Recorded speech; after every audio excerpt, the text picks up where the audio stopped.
Good morning, class 8. How are you guys doing? I hope you all are doing fine, good, and taking care of yourselves and being safe. So, as you know, school has started and we started classes with 9 and 10. So, basically, I'm quite busy with them and going through things which you can ask them if you know them, if you're in touch with them, you'll know what's happening. So, you better pull up your socks. So, you will be in the same situation also. So, it's nothing to be tensed, but you just start doing your work. At least my ones which you have done. So today we are on the course book English again, and that is on the chapter of Unit 5, page 118. It says The Final Frontier. The book is written by Jill Patton Walsh. May God, may her soul rest in peace. May her soul rest in peace. It's so sad that she just died 10 days ago, 11 days ago. And so it's very sad. So that's why it's what an opportunity, opportunity that I am able to do this story right today after a death of 10 days. Jill Patton Walsh was a very famous writer, children fiction, novelist for children's writer. She, known for the Best Booker's Prize, nominated by Knowledge of Angels and Peter Wimsley, Hamlet Wayne, mysteries that have completed and continued the work of Dorothy Sayers. Born on 29th April 1937 in London, but moved to St. Ives, Cornwall when she was 3 years old due to the World War II bombings by Hitler. 1944, after her mother died, Bliss returned to London to live with her mother and young siblings. Bliss was educated in St. Michael's Convent, North Finchley, London. She read English literature at St. Anne's College, Oxford, and lived in Cambridge. After graduating, she began teaching English at a girls' school, but left her position in 1962, 1 year before. In 1961, she married Anthony Patton Walsh, died on 30th December 2003. The couple had one son and two daughters. In 2004, she married John Rowe Townsend, who died in 2014, a month before her death. She married 3rd Baron Hemmingford. Patton Walsh died in October 2020, aged 83 years old, 18th October. So that's a few days back, and which is very sad, 18th October, not 20th October, 18th October 2020. So that's really sad to hear about her death. And so we are doing this chapter about Green Book, where it's all about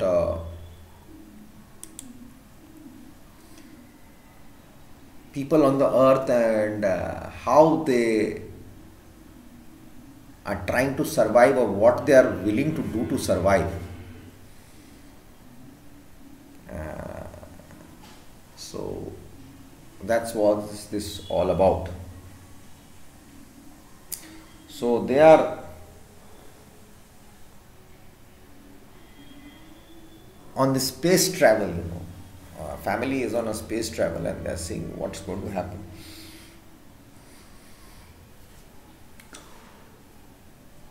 Three kids, Joe, Sarah and Patty, leave Earth. Do I have the names here? Joe, Sarah,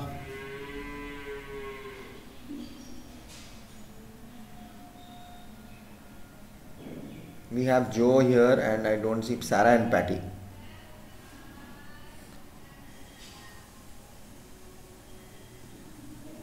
So three kids, Joe, Sarah and Patty, leave Earth in a spaceship with their dad just before the planet is destroyed by a natural disaster.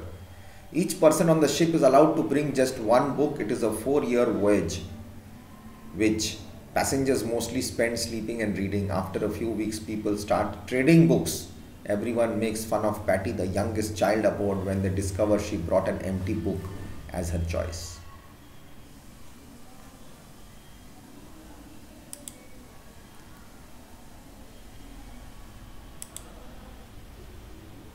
So this is all about the Green Book, and we are going to go through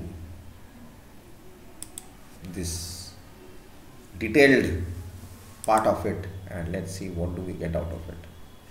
So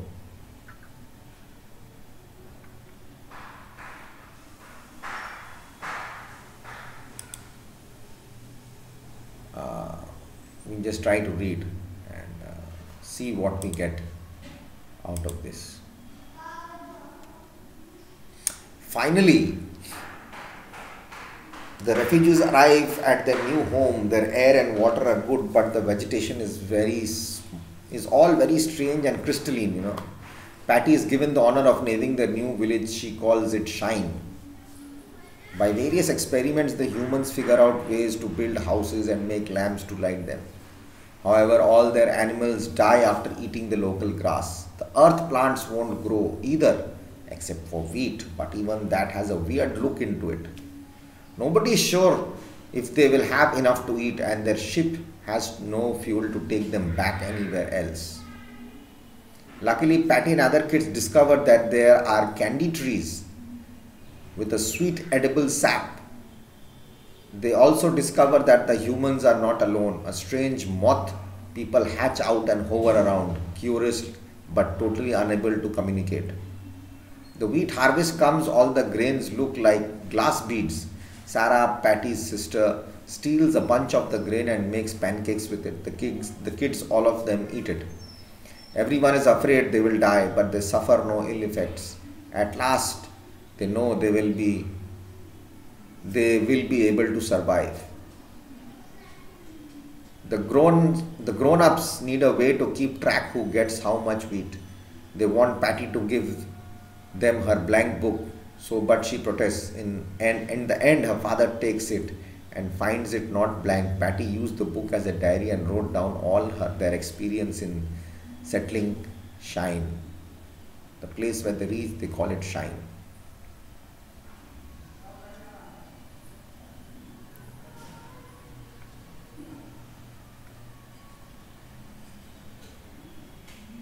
Okay, so this is just the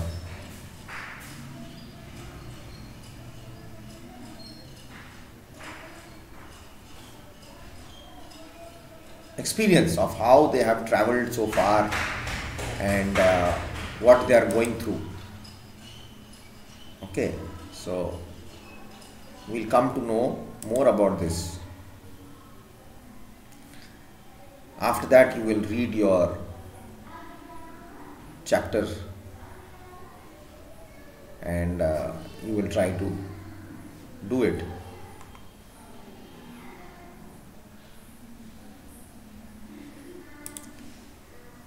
So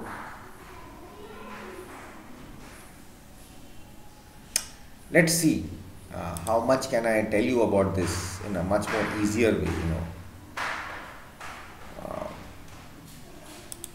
only if it's possible to give you a much more better summary.